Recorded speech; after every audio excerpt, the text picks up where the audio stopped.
more than half of the people living on the planet are living in countries that are holding nationwide elections in 2024.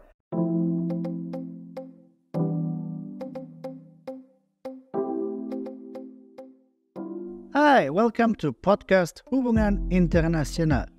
This podcast is brought to you by the Department of International Relations, Universitas Gadjah Mada. I'm Daniel Petz, and I'm here with Ayu Diasti Rachmawati, who is live from Florida.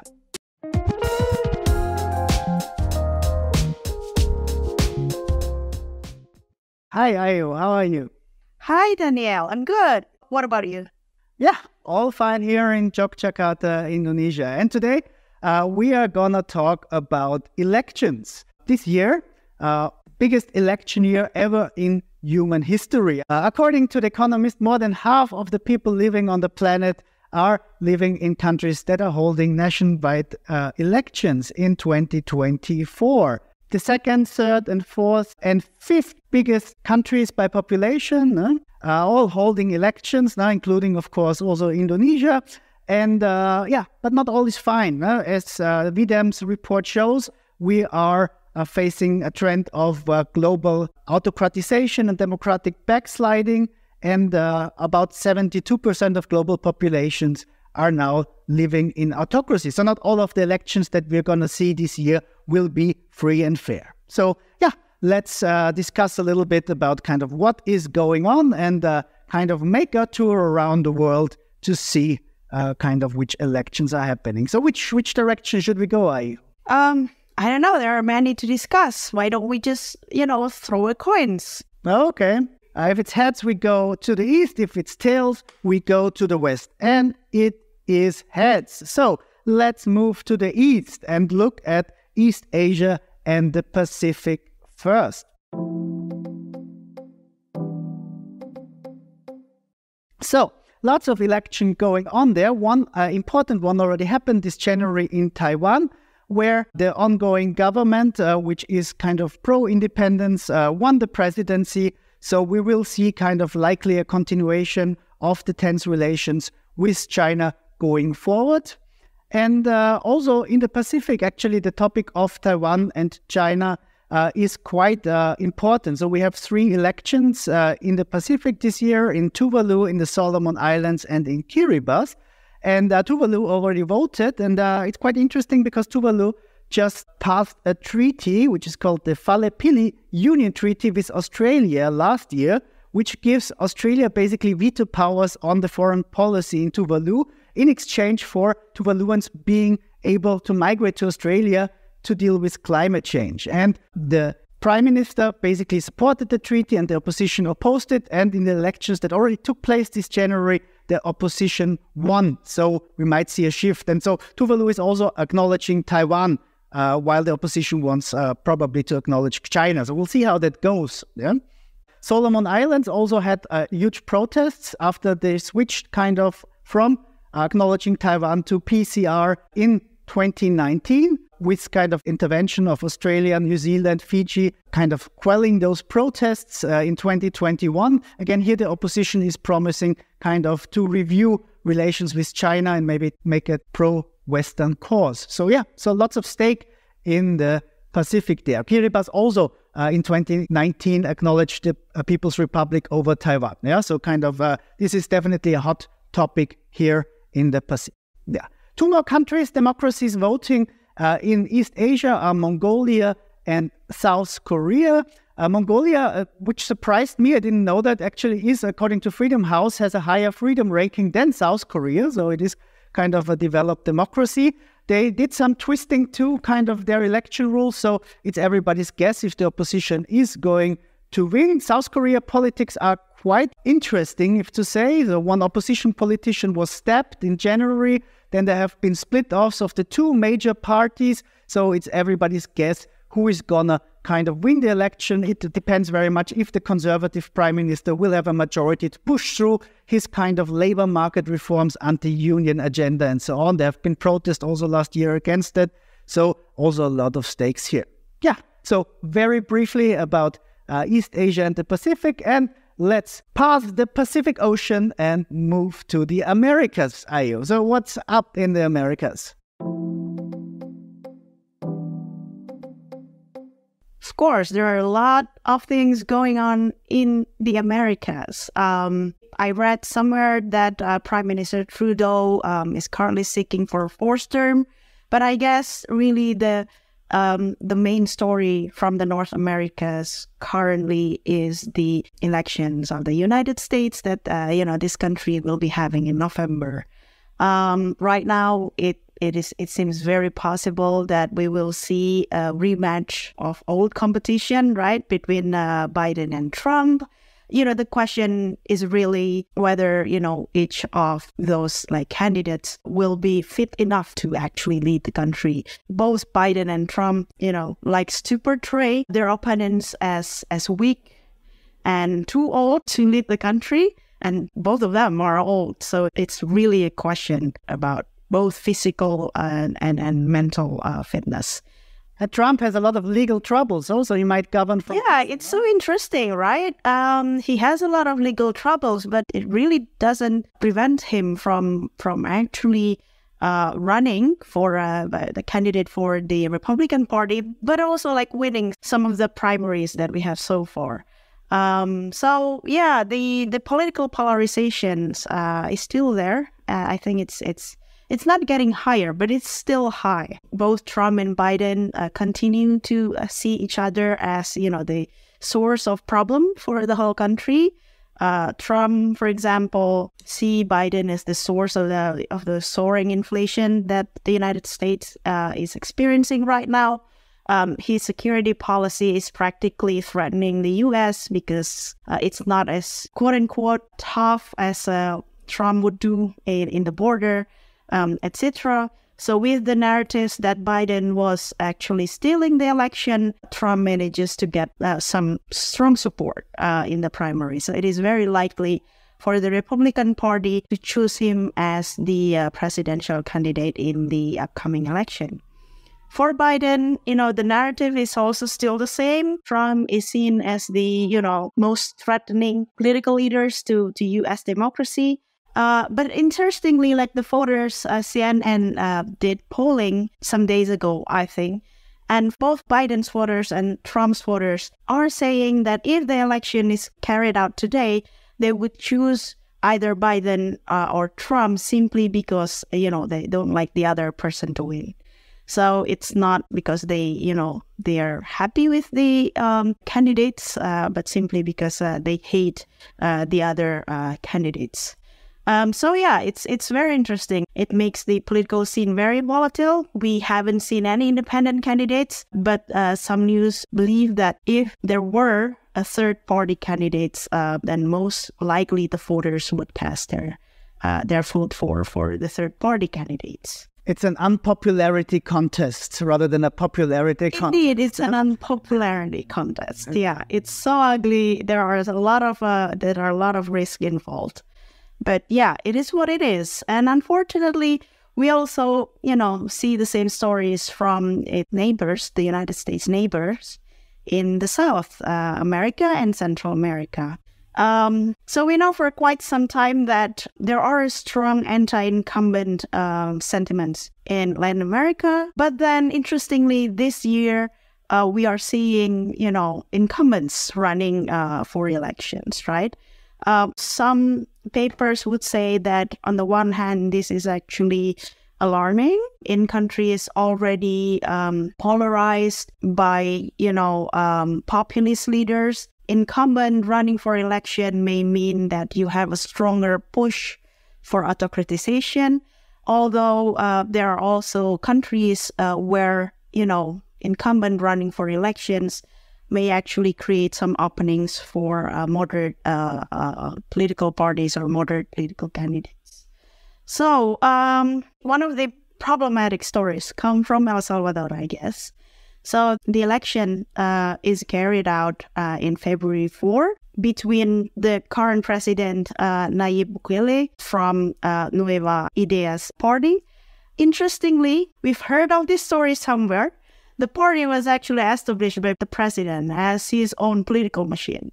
Like he ran with this political party back in 2019, and he will run again this year with the same party. And President Bukele actually run for the election despite the presence of constitutional rule that forbid consecutive re-election in Latin America. So just a little bit of context. Latin American countries used to have like stories of authoritarianism, like long period of authoritarianism. So many of Latin American countries actually has a very specific regulation rule in its constitution saying that a president cannot seek for re-election after second term re-election right after his first term. So he has, any president has to wait before he or she can run for election again. But the problem is in El Salvador, President Bukele, bypassed that regulations and actually running for election this year. Another interesting thing from El Salvador is that a lot of experts actually call him millennial authoritarian, which I find very catchy because it resonates with me, with my own experience in my own country, right? So what is millennial authoritarianism? It's the experts use this term to allude to a specific political strategy in which populist promises, for example, like curbing or decreasing level of violence or poverty, is combined with openness towards repressive strategy tactics to establish order, and at the same time a savviness in utilizing social media to portray the leader as a hype, useful, innovative millennial leader. Yeah, so President Bukele is a young businessman, and he's been a lot of experts called him as, being very savvy in using this millennial authoritarian tactics as a way to rise to power. What else? Daniel? Mexico will have the first female president, most likely, or? Yeah. I guess Mexico is very interesting, or Mexico, right? Because right now the election will be carried out in June, and the strongest candidate is actually a female politician, a woman politician from Morena party, which is the right now the majority party in the parliament. But then again, it's very interesting. On the one hand, Sheila Sheinbaum is considered to be the strongest candidate. But on the other hand, she is also the protege of Andrés Manuel López Obrador, which is the current president, or AMLO as Mexicans usually call him. Again, surveys have been telling that the electability of Sheinbaum is as high as 60%. But then news about her saying that the playing field has been so unlevel that she used to be the mayor of Mexico City, and her attempt to compete in this presidential race has been backed up by the majority of governors in Mexico, by all cabinet ministers, by the media, and she has even access to federal budget to run her campaign. So yeah, it's a very, very, very unlevel playing field. So a lot of experts on Mexico are saying that they don't know whether actually the election of the first women president in Mexico would also actually turn the country into a backsliding democracy. Another interesting problem is because, her relationship with AMLO, with Obrador, is very close. And Obrador has been actually putting out statement that he likes to reform the check and balances mechanism in the country practically.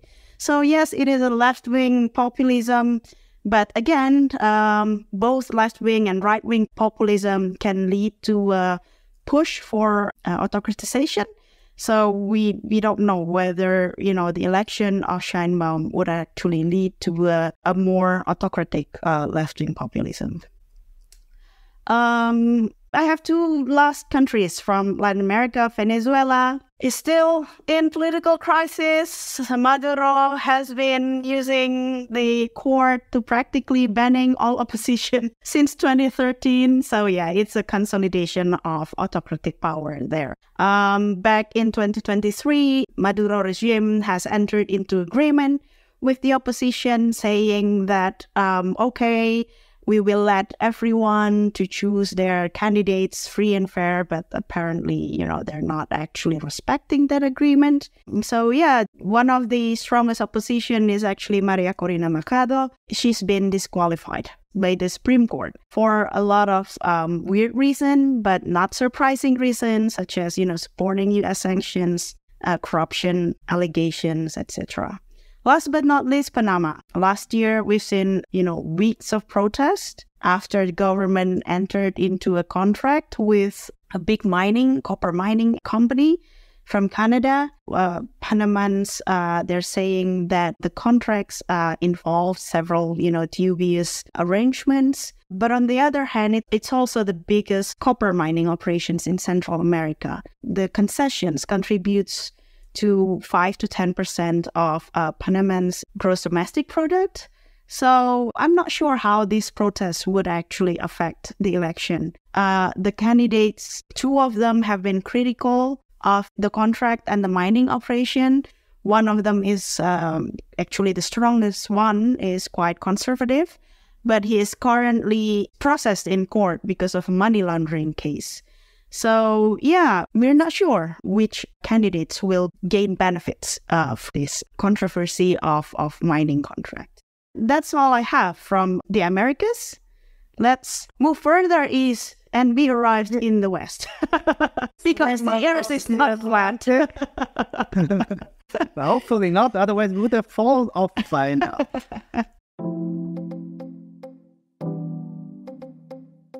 Okay, let's look at Europe. Well, some would argue that in terms of foreign policy, maybe actually the most important election in Europe might be the US election, because it will determine the US's stance on the war in Ukraine, which is one hot topic, of course, in European politics. So it will really make a big difference, of course, if Biden wins and keeps the pro-Ukraine course, or Trump, which probably likely will have joined the pro-Russian camp, which is already in Hungary, Serbia, Belarus, and so on and so on. But yeah, in terms of elections, also a lot going on in Europe in 2024. Biggest in the room, of course, is the European Union Parliament elections in May, which is one of the biggest elections in the world, with like 300 plus million people going to the polls, all European Union members. And what we see, and I think there's a trend in Europe, is of course there is definitely a right-wing shift going on. We had, with the Ukraine war, we had like also big inflation in Europe, so people are suffering economically. There's also migration is a big issue. So both of those issues that are kind of helping the right wing kind of to garner protest votes. So projections for the European elections show that both the European People's Party, which is the biggest faction, conservative, and the Socialists and Democrats, which is the second biggest faction, are likely going to lose votes. So the big kind of people's parties that were around in most countries, they're shrinking even more. So maybe even to like something around 40%. And like kind of the edges, both on the left and on the right, are probably going to win, with the right wing kind of gaining the most. So this identity and democracy bloc, so if there was a kind of association of different right-wing parties, it's supposed to come to 90 seats from about 40, so 50. So it's kind of almost going to double itself. And big losers might be green parties. They're in government in Germany, Austria, so they get a bit punished by the voters for some of the kind of green policies. What impact this is going to have? Most likely nothing too much, in a sense, because there will be most likely, again, a centrist coalition in the European Parliament, bringing the Conservatives, the Liberals, and the Social Democrats together. So it will stay pro-Ukraine. I mean, the EU also just passed like a huge kind of aid package for Ukraine. Other policy areas, of course, this might be interesting, particularly when it comes to the European Green New Deal. So the European Union is party to the Paris Agreement, and so can pass very stringent laws in terms of environmental regulation and climate change mitigation, which it has done. So if the Greens lose and the right wing wins, there might be some more blowback against some of these kind of environmental policies, and also might be a rougher wind in terms of kind of how European Union deals with migration. So in that sense, that is important. If you look at the national level, also kind of this right-wing trend is visible in almost all kind of surveys that we have. Germany is going to have local elections in 3 eastern states, or former Eastern Germany, and there the Alternative for Deutschland, Alternative for Germany, like a right-wing, very right-wing party, is in first place currently in the surveys. In all of them, around 30% of the vote. There were like huge protests, actually, anti-right-wing protests in German towns in the last couple of weeks. So let's see if that shifts something. Austria, my native home, is also having parliamentary elections. Here also the right-wing at the moment is in number 1. But it might be a match between the right wing and the Social Democrats. The Conservatives are going to lose big because our formerly useful Chancellor Kurz, he's now indicted in several corruption cases. So the People's Party Conservatives are going to lose about 15%.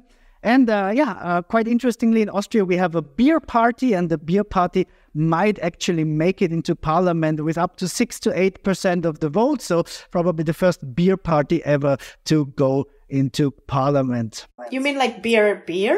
Yes, beer. Oh. Yeah, so like the leader of the party is a musician who has his beer brand, and they're advocating for kind of like beer fountains all over Austria so that people can drink free beer. So people seem to like that. Yeah, I'll do an Aztec party in Indonesia. So you might gain a lot of support with that. Go ahead. What about Eastern Europe, or probably you still have some more for Western Europe? Thank you, Ayu. Before we move to Eastern Europe, let's still look at some countries in Western Europe. Number 1, the UK, of course, left the European Union. Brexit, the Conservatives are most likely gonna get the bill presented for Brexit after 12 years in power.